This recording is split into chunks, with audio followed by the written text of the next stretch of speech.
All right, guys, we're back. I've done a lot of playing, a lot of simming, so I made a couple save points to give you guys the realest updates that I could.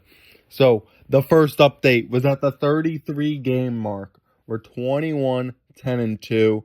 We are currently in a wild card spot, 44 points here, sitting with a comfortable, not really comfortable, but a nice little 2-game lead over teams like Detroit and Carolina for that wild card spot. So we just know we're in a safe spot right now. Well, really, the Islanders would be the one chasing. Detroit is in a spot. So is Carolina. Islanders are chasing us. Still 2 games.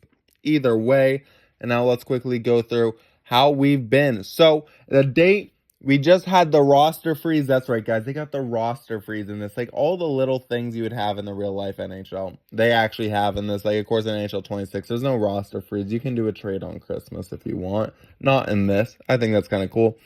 So we left off with his overtime win against Ottawa. And something I've really gone and noticed over the last month or so during this time stretch was, man, we can beat the bad teams, the good teams, man. And we can beat a good team, but they can beat us a lot too, man. So Buffalo, they're currently in a playoff spot. We lose in overtime to them, but they heavily outplayed us, man. Doubled our shots, essentially. We did kill off all of their power plays, which was nice, but we had 18 penalty minutes to their 0. We were completing our passes and winning the faceoffs, but like in a lot of ways, we weren't doing well. We were giving the puck away. We were taking it away. It's just a real up and down game. Looking at the ratings and just the player stats, your minuses, Zadorov was a -3, Lori was a -3. So that second line, second, third line, really struggling. Tangent, fourth line, Lockmel's -2. Tough game for some of these guys. Then they rebounded well against Toronto, but Toronto not a playoff team. I fully expected them to win. It was a should-win game, and they did. They got the job done. Third line stepping up, Husnadinov scoring, Zaka scoring, and then assisting each other on their goals. Pasta from Lockmel's got a nice little point right there. So the depth showing up against Toronto, which was nice, but again, expected victory. New Jersey, looking at New Jersey in the standings, where are they? Yeah, New Jersey, one of the worst teams in the NHL. So you expect to beat them. We lose 3-2. Couldn't believe it. They got off to an early lead, 3-0, hitting a couple power play markers, man. And we couldn't come back. We could not come back. It was too big of a lead. Then we got the Rangers, another bad team. We at least bounced back and beat them 5-1, just completely manhandled them. 47 shots to 21. 2 goals for Morgan Geekie. Pasta with a nice little goal. 2 assists for Alex Steves, +2. But we were beating the bad teams. 5-0 Rangers, 6-1 Vancouver, 5-1 Rangers. Going into December, Montreal 7-4. The offense looks like it's on fire. I mean, look at this power play markers from Hagens, Lindholm, McAvoy. Elias Lindholm getting it done on the third line. Geeky from Steves and Zadorov. Every line contributing, though. It just felt like we really had something going. Even though, Claude Giroux, Tangent, fourth line was a minus this game. Doesn't matter. It felt like we were rolling. Utah, 4-0 loss. They are one of the top teams in the NHL, though. So I didn't really mind it. I mean, they are literally 51 points, the top team in the NHL.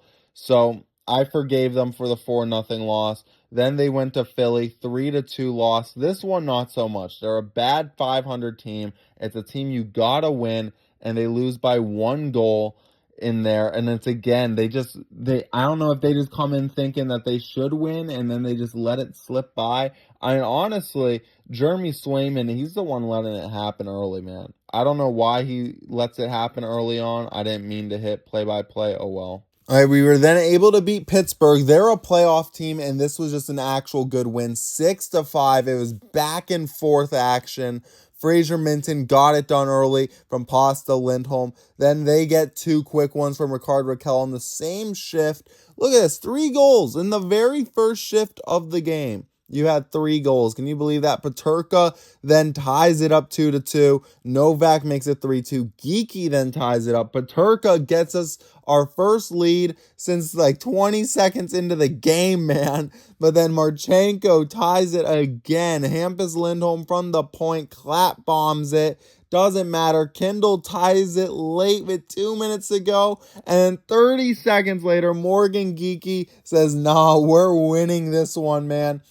And as you see, Adam Juracek is up in the NHL for this game. It was his first NHL game. And as you can see, he's actually been fire, man. He has played extremely well since getting the call up. And I just don't see a way he comes off the lineup anytime soon. And there's one big reason for that. But I'll tell you guys that in just a second. There's a couple more games we got to talk about. Then New Jersey, they're one of the worst teams in the NHL. We squeak by them 4-3 win. We get up on them early. They come back even, get the lead even. But then Tanner Jeannot gets it done, ties it up, 4th line. And Alex Steves gets us the win with a minute to go in the game. Heavily outplay them. We deserve to win this one. I mean, they beat us on the boards, but still, overall, a lot of guys played extremely well this game. It felt like this would be a game we're supposed to win. Third line's not so hot, though. Aspero, Jokiharju were minuses. Elias Lindholm minus. So, but everyone else, it was an extremely good game.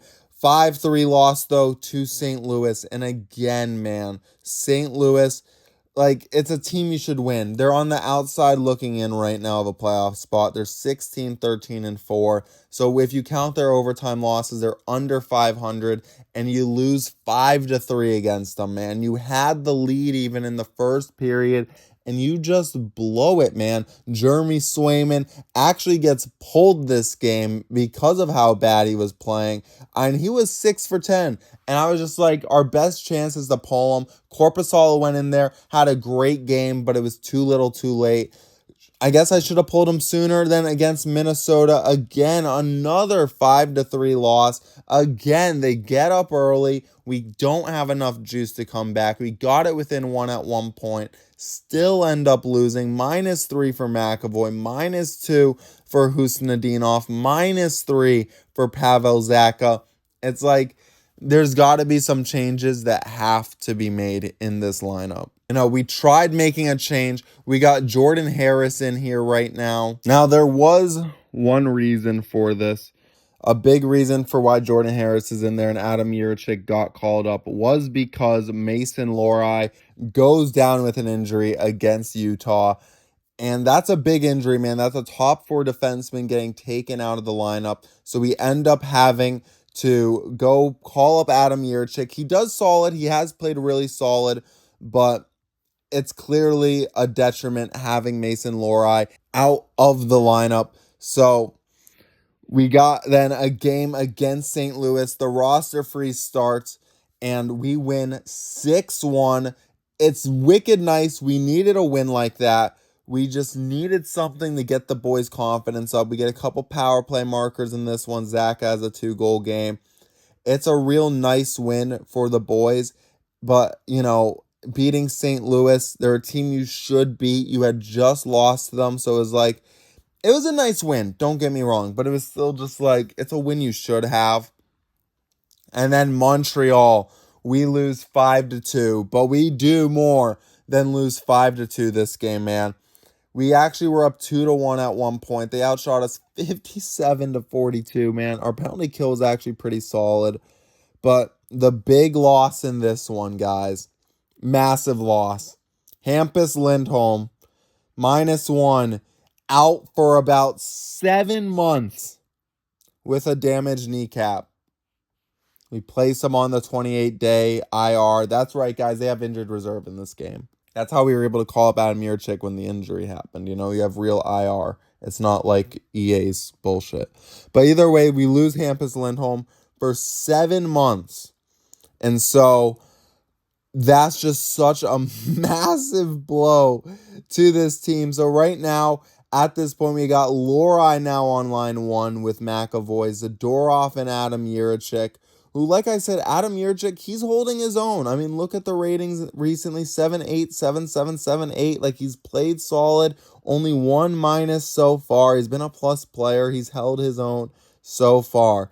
We also got Yoki Haru and Aspero. So, massive injury at the Christmas break for us.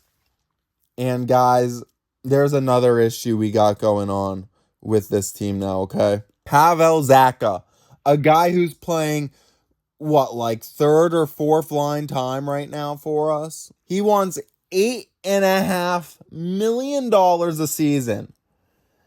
8.5. And he wants it over 6 years. He wants a 6-year extension at 29 years old. So he's going to be 30 when this shit kicks in at $8.5 million, okay? That's not all. Because Fraser Minton, the game has him making like $7 million or some shit. Fraser Minton, he wants $11 million in this. Now, like I said, I've already done the simming, so I know the contracts I end up giving out and everything. In the actual one I did, Fraser Minton did not want $11 million. He only wanted like $9 million. So still, either way, so we're going to have to make some sort of changes, man, because either we're a team without our number 2 defenseman, our first line defenseman, that's barely a playoff spot as is, with guys who are on our third line wanting $8 million. And I don't know, we got to make some moves. There's going to be some changes made in the following months. Hopefully we can still be a playoff team with the loss of Lindholm. There's only one way to find out, though. So let's see how this keeps going into the new year, into 2027. Okay, guys, so you saw we lost Hampus Lindholm for 8 months. We saw Pavel Zacha, our third line center, wants $8.5 million. So we make our first major trade of the franchise. I mean, I guess it's our second because we moved Casey Middlestad, but first major in-season trade. We trade with the Philadelphia Flyers. We get Denver Barkey. Okay, so far, this has already had him play some games for us. So in this 10 games, 6 points plus 7 so far. He's on the second line for us right now, playing second line ice time. He's been a plus player at a couple rough games. That Dallas game was a little rough. He's getting his feet wet, okay, man? 3rd round pick by the Philadelphia Flyers. And look at the scouting report, man. This is what I got bought into. Currently a 3-star, 5-star, first line, all-around, two-way forward center potential. Fraser Minton did have a low face-off percentage. It's only at like 40% or something. It's gotten worse since the last video. A guy who says he can play a solid two-way game on the big stage and can long high minutes and is a top drawer playmaker. Just everything made me want to buy into him, man. Okay, like Peyton Krebs. So I went all out. 5-star potential, 17 poke check and positioning. I want a guy who could bring a defensive presence with some speed, 14 speed, good stick handling, a solid passer with 14 passing, only 21 years old, and of course 5-star potential. We also added, I figured since we have Adam Yurchik, why not go get David Yurchik? Philadelphia had him on the trade block, hasn't done much so far, only 2 games, -1. Solid 7 rating though. He's not that special. He's more of like a 7th D-man. I'll show you who the real Lindholm replacement has turned into. But David Yurchik, just saw him as like a solid depth guy, a good replacement hand. And we also added a 7th round pick. Moving out, Henry, Yoki, Haru. So far, +4 actually over there in Philly. He's been actually really solid for them. I get the stats said he was doing decent for us, man. I get it. I really do. I mean, in 30 games, 8 points +4. He pissed me off, man. I didn't like him playing out there for us. He had a 4-star in this. Like, I just felt like we could get better play elsewhere, man. So, and he was getting paid $3 million. We also have to re-sign Mason Lohrei. He wants like $5 million-ish if I want to end up keeping him. And I just felt like we need to get the Pavel Zacha replacement. And as true second line center, like in a world where Higgins ends up playing first line or second line, or he just ends up being a full-time winger or whatever, Barkey even, maybe we have a first line talent on the third line center even. I just feel like he can provide so much versatility. And look at this. You see it says it expires in 2032. He didn't. He expired at the end of the year. But what did I do? We gave him a massive contract extension, like a 5-year extension right here. Starts at 4.2, ends at 4.5, has a couple of performance bonuses, gets $1 million bonus if he becomes a point per game player. So if he becomes a point per game player and he's really that guy, he'll be a $5.5 million man. I'm fine with that, man. So worst case, he's a slightly overpaid, maybe even fairly paid with the way the cap's going up. Third line center. Best case scenario, he ends up going to first line and Minton second line. Normal case scenario, he turns into the second line two-way center. Either way, much cheaper, much better deal than Pavel Zacha. I'm thinking with the future on Denver Barkey. Yurchik, he signed for next season and this season at only 1.5. He's a solid defenseman. We also moved out Ryan Walsh. He had like 3-star trade value, and this is why I added him. He got the deal through. And our scouts say he's only 2-star. He's already 23 years old, and he doesn't look like a special forward, so I threw him in there saying, whatever, I don't give a fuck. We also threw in Jordan Walsh, who I felt like he was performing worse than Yoki Haru. -1 in the one game he's played for Philly, so I felt fine with that. This is what scared me, though, man. When I made this trade... All right, guys, I'm so annoyed. I legitimately can't find it. I know for a fact, though, when I made the trade, it was like, everyone's unhappy. The board's not happy. The fans aren't happy. You shouldn't have made this trade. I was like, why? I'm getting a 5-star center. And look at what I had to give up for it. I felt like it was a great trade, man. But let me know what you guys think. If you guys felt like I gave up too much in that trade.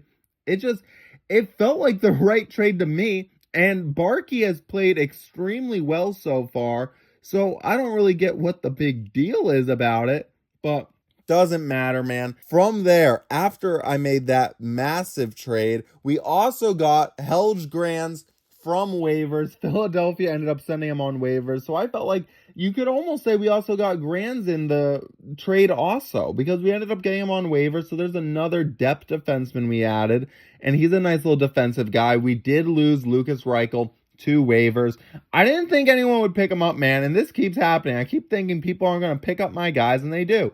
And he hasn't been good for Vancouver. 15 games, 6 points, -5. So hasn't been good for Vancouver. So good for them, Then we re-signed Denver Barkey, and since we knew we were going Barkey with the future, I brought back Fraser Minton on a massive contract extension, giving him a salary increase to $7.750 for 2027 and 2028. And after that, it goes to $8.5 for 2029 and 2030. And the final year, $8.750. I think of it as like contracts like Lindholm, Zadorov, they're going to come off the books, and I don't mind giving Minton the money that he actually wanted.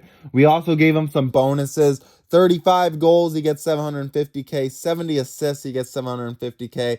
Or just 90 overall points, he gets $850K. So if he's really a 1C stud, he's going to get paid like it. He's already getting paid like a solid player either way.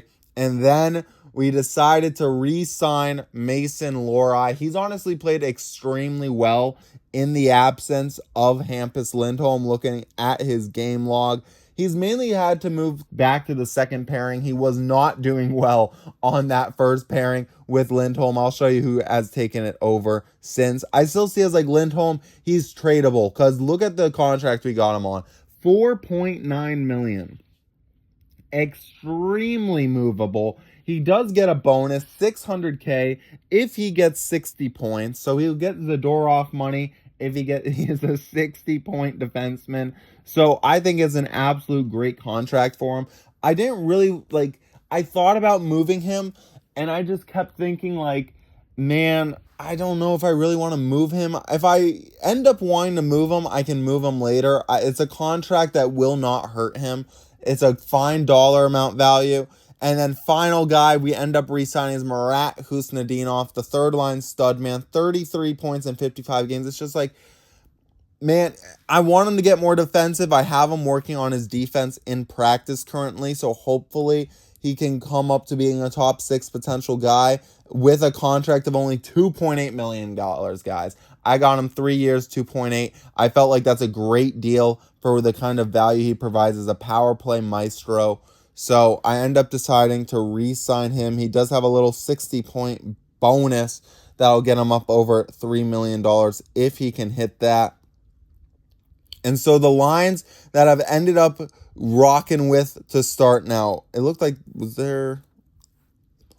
Oh, yeah. So this is actually a perfect save point because I almost was going to completely forget about this. Claude Giroux and Alex Steves both got injured. Luckily, oh, no. So this is when Alex Steves just got injured, man. He's out for 10 days with a groin strain. So the lineups we're rocking with right now with Alex Steves and Claude Giroux hurt, and the trade for David Yurchik shipping out Henry Yokoharju and Jordan Harris. We're rocking Frederick Brunette. And I know you guys might be thinking, what?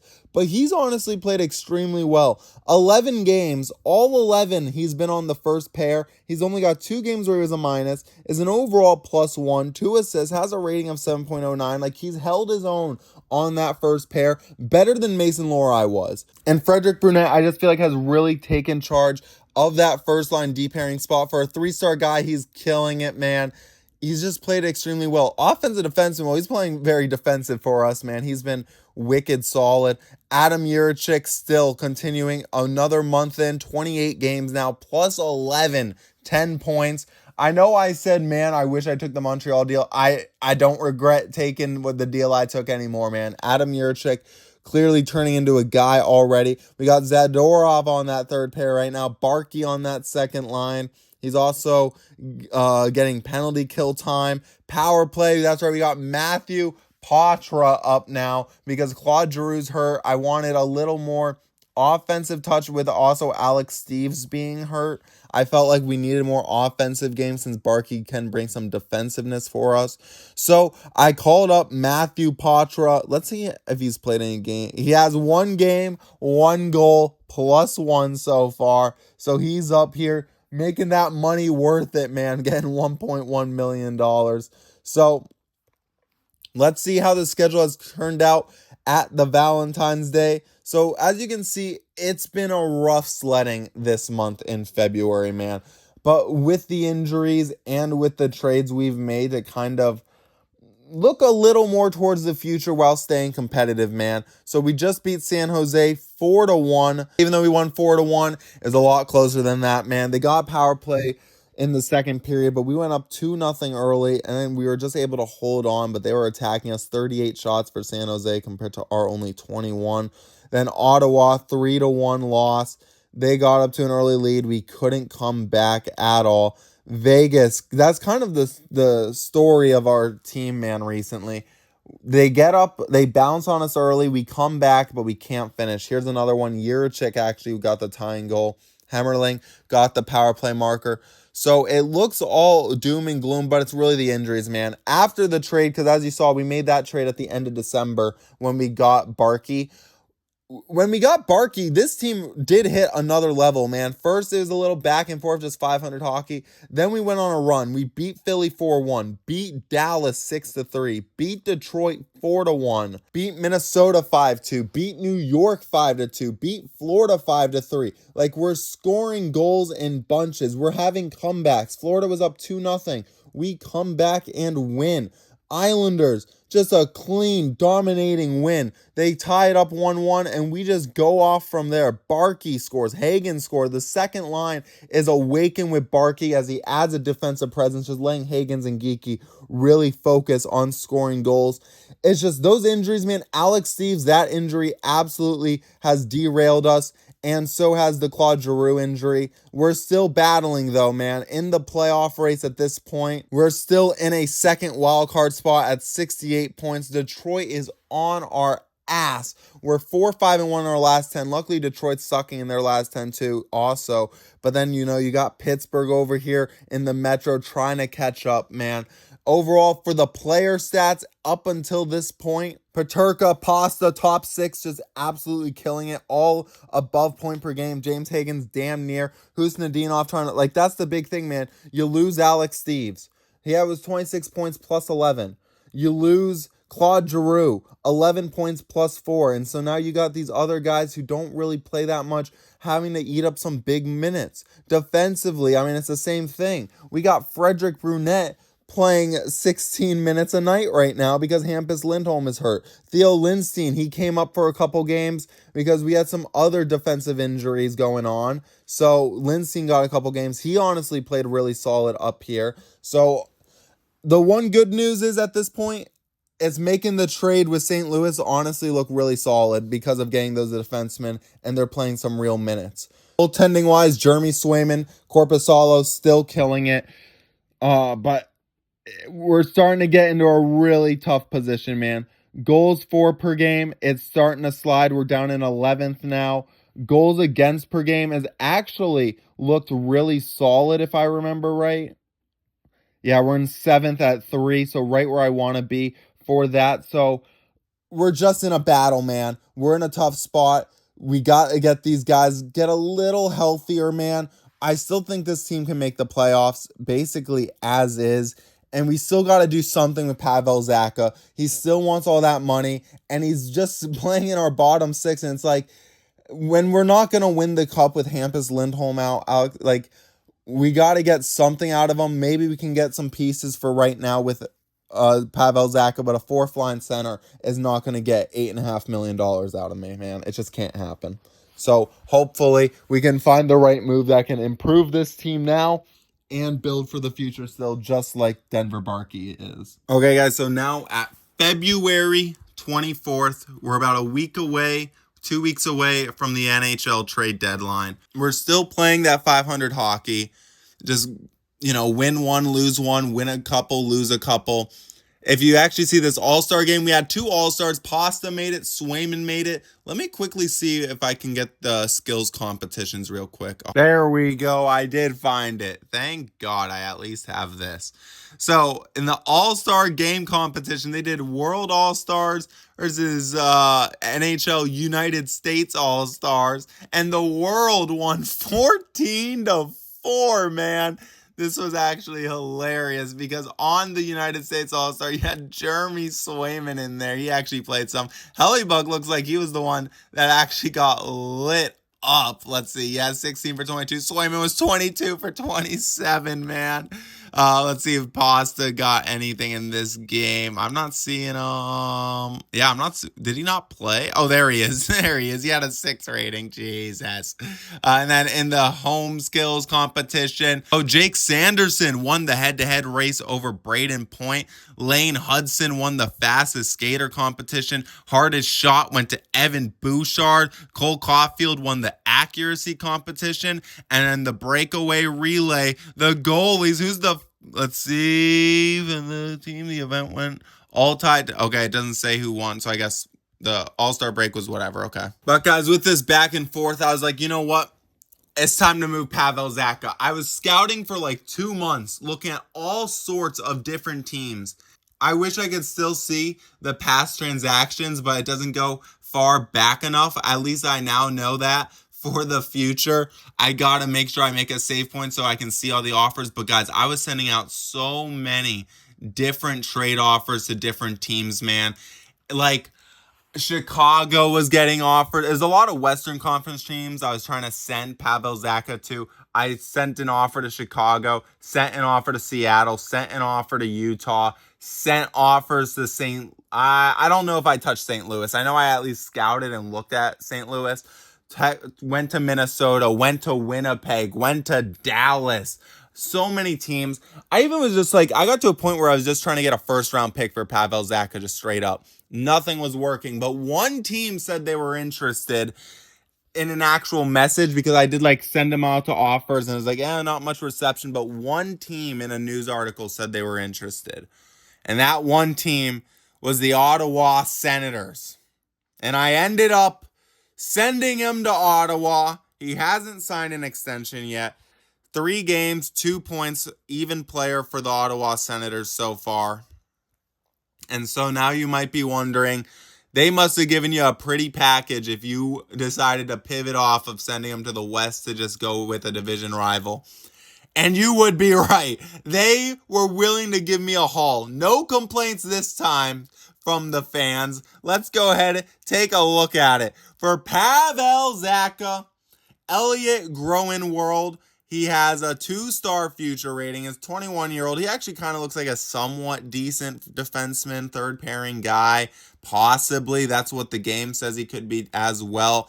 And a 6th-round pick for Oscar Holmertz, a 3-star potential center, goal-scoring third-line center. He could be a guy. He's honestly done solid in Providence so far in this save. Couple 8-game ratings. Like to see that. A first, a second, and a 3rd-round pick. So imagine the Blackhawks rejected an offer where I got and Chicago has 2 first-round picks. The Blackhawks rejected an offer for a first for Zacha and a 7th. Ottawa gave me their first, a second, and a 3rd, and Oscar Holmertz for Zacha, Elliott Groenwald, and a 6th-round pick. I felt like it was an absolute steal. I felt like it had to be done. It was a deal that had to be done, guys, okay? So I ended up making that deal. And so now you might be wondering, what does the lineup look like? Well, when I made that deal, the same day the deal went through, Denver Barkey tore his UCL and is out for 3 months. He got injured in a win against Chicago 4-3. So his season comes to an end. 10 points plus 9. He was doing everything I wanted out of the second line center. Literally, look at the final few games, man. +2 in a goal, +1, +2, -1, that's fine. Even in an assist, like, he was coming into his own already. And now he's out till May with a UCL tear. Claude Giroux's still hurt. Alex Steeves is back at least. We just got Josh Mahura off waivers. Hopefully he can play some minutes for us. It's not looking good, man. The tactics, this is what we got. David Yurchik is currently in for Adam Yurchik. I've just been swapping him on and off whenever one gets hot versus one gets cold. Got that going on. Frederick Burnett's still in that first pair. Forward-wise, we ended up calling up Riley Duran. 4 games +1. He's been a solid bottom sixer for us, filling in for the injured players, but goddamn, man. Like, goddamn. And there's the reason why we got the 1 extra player. Yes, Mahura. I don't think Alex Steeves has been back that long. Yeah, Alex Steeves just got back after being out. We also picked up Curtis McDermott. He's just a true, just waiver pickup guy. A lot of our moves, honestly, if we look at our history, it's been a lot of waivers and just signing future guys. So Mahura picked up off waivers. Yona Agater just signed him as a free agent. He's just a depth 23-year-old. Dennis Trolwitzki, we signed him as a depth guy. He's in Providence right now. Rhett Gardner signed as a free agent, depth. Like, a lot of just depth fill-in guys due to all the injuries. Curtis McDermott got him off waivers from Ottawa. So just kind of like the Jellens guy, the guy, whatever his name is, from Philly. Same exact situation. We do the trade. They put a guy on waivers. We end up claiming that guy. And so, yeah, we're still in a playoff spot. We're hanging on by a true thread, man. We're 3-7. We're on a 4-game skid, though. It's not looking pretty. It's just, that was such bad timing, man. Literally, I wish I could show in the news, man. The same day we got the Zacha trade through, because I'm like, Zacha's 4th line. Who cares? So, we got Barkey now. Well, then Barkey gets hurt, but either way, guys. Either way. I actually had a chance to decline the trade, because after you get a trade through, it's like, do you want to delay the trade, accept, or decline? I ended up still accepting the trade, the Zacha trade, because I was like, this doesn't change anything. I'm not re-signing Pavel Zacha. I'm just not. And it came to a point, since I had been already shopping him, he didn't want an extension either at that point. So it was just like, why keep him around? Why keep a 40-point man around who's going to walk an FA anyway? So ended up making that move. Past the trade deadline, and it's been more of the same. This is the perfect encapsulation of what we've been since all the injuries. We beat Tampa Bay, who they're a playoff team, guys. As you can see, we beat Tampa Bay 6-2. Absolutely crushed them, and we did it in convincing fashion. The shots were pretty even, so it's not like we just got goals. We beat them on the boards. And then a couple days later, same lineups basically, we lose it 6-2, and it just goes the other way. And that's been our season. We have actually, after this kind of just 500 hockey play, we have fallen out of a playoff spot technically. We're not out of it yet. We're not out of it. We're tied for a wild card spot. We just don't have the games in hand, so technically we are behind. And it's been ugly. I mean, on IR, as you can see now, Frederick Brunette, he gets hurt. He's on IR. He's about almost back from injury. So in the meantime, we called Theo Lindstein back up for the last couple games. And it's been a ugly last few days, man. And it's like, I don't really blame anyone. We're in a tough predicament. Luckily, Alex Steeves recently has come back, and he honestly has changed the fortunes quite a bit since coming back, because beforehand, we even tried a game where we had Minton on the second line, Hagens on the first line. Let's see if was that the no, it would not have been the Oilers game. That would not make sense. I think it was this Vegas game I tried it. Let's see. If I go to ratings, it should kind of like show the lineup. Yeah, see, because it goes left wings, then centers. So see here, I had Minton on the second line, Hagens first line center. That didn't work. So luckily, Alex Steeves, when he came back, I think it was like this game or this game. Or I guess we can literally just look, can't we? See, he came back. It looks like the 23rd. And that 23rd, yeah, so we came back that 23rd. So since then, 1-1 in February, and then let's see, 2-1, 2-2, 2-3, 3-3, 3-4. So we're like 500 right now since at least getting Alex Steeves back. But man, losing Barkey, losing Hampus Lindholm, I still think we're a good team for the future. I feel a lot more confident about having the extra picks from the Zaka trade right now. Real quick, guys, I'll show you the stats, and then we'll call it there. Let me know what you guys think I should have done, if you guys would have still made the trades I made, or if you guys maybe would have looked elsewhere. The Senators trade, it was too good to pass up on, especially when other teams didn't even want to give up a first. The fact that they wanted to give up a first and a lot more, it just felt like an obvious gotta do it. Peterka leading the team in points, 87 plus 32. The top six is still solid, man. Geeky, 76 plus 27. Pasta, 74. Minton, 63 points plus 26. Hagens, 58 plus 20. Steeves, 34 plus 20. Husnadinov, 34 minus 4. Barkey, 18 points minus 4. But of course, in Boston, 10 points plus 9. And I actually do want to see, now that I'm here, I'm curious, what was his face-off percentage? Because that was a big thing. 50%. So better than Fraser Minton, better than James Hagens, the best top six face-off guy we've had, and now he's hurt. Lindholm has struggled. Tanner Jeannot's honestly been really solid. Lockmells has been really solid on that fourth line, 14 points minus 1 now. Claude Giroux, 12 points plus 5. He's going to be eating up serious minutes. Poitras, 6 games, 2 points. Didn't do much after that first game. Kasterlik's been decent. Riley Duran's been solid still. Defenseman, McAvoy leading the way, 49 points plus 18, doing everything in his power. Lohrei really showing why we get.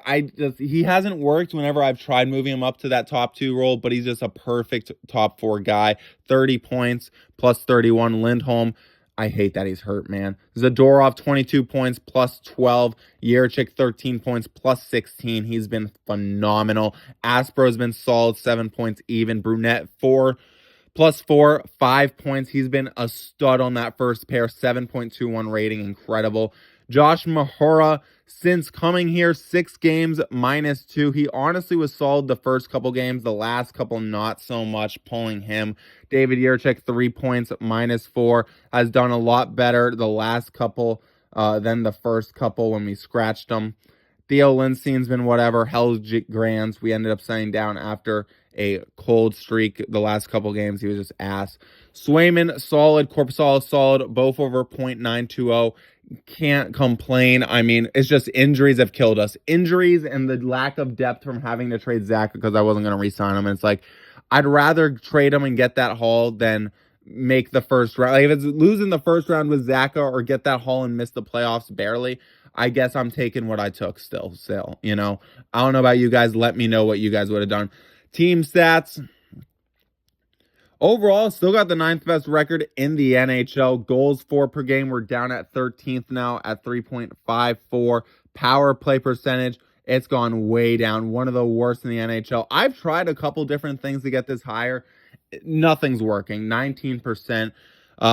Penalty kill percentage, though, that has gotten way better from like the 69% it was at the beginning of the season, up at 76% now.